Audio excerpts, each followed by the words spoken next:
Protesters and police continue to clash in Kenya, despite the president backing down from controversial tax hikes. William Ruto withdrew the controversial bill on Wednesday following a crackdown on protests that saw at least 23 people killed. For the latest, we can cross now to Olivia Bizot in Nairobi. Olivia, you've been going around the capital today. What have you been seeing?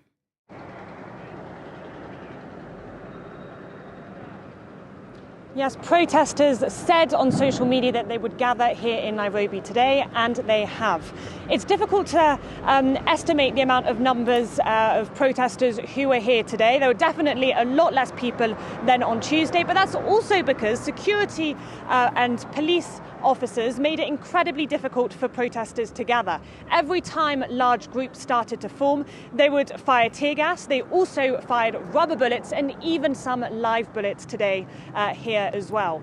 The security officers also targeted journalists. We received a huge amount of tear gas, and it was incredibly difficult to do our jobs and to understand where the tear gas would be fired. It seemed like it was being done quite randomly. So it ended up becoming a sort of game of cat and mouse between the protesters and the security officers.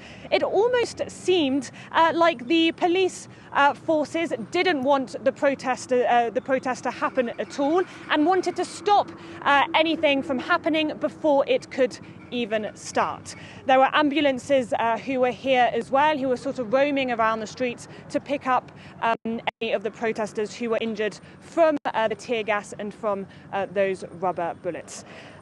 Even though there weren't a huge amount of protesters who were able to gather here in Nairobi, people have been mobilizing a lot on social media, and demonstrations have been taking place across the country today. And Olivia, President Ruto announced on Wednesday he wouldn't sign that controversial tax bill. It seemingly, though, has not quelled the protesters' anger. What are people asking for now? What's next?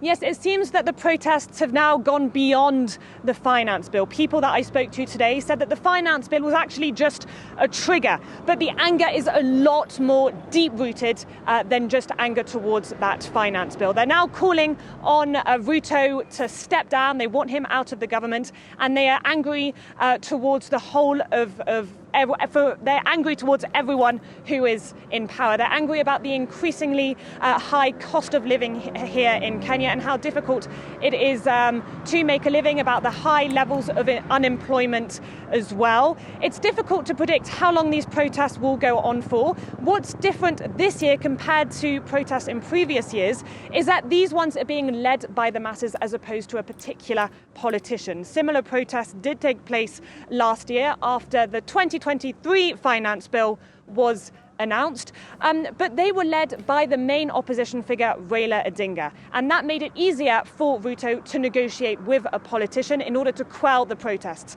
This year, there isn't anyone that he can negotiate with, so it's difficult to predict what will happen, so we'll definitely have to see how this situation develops.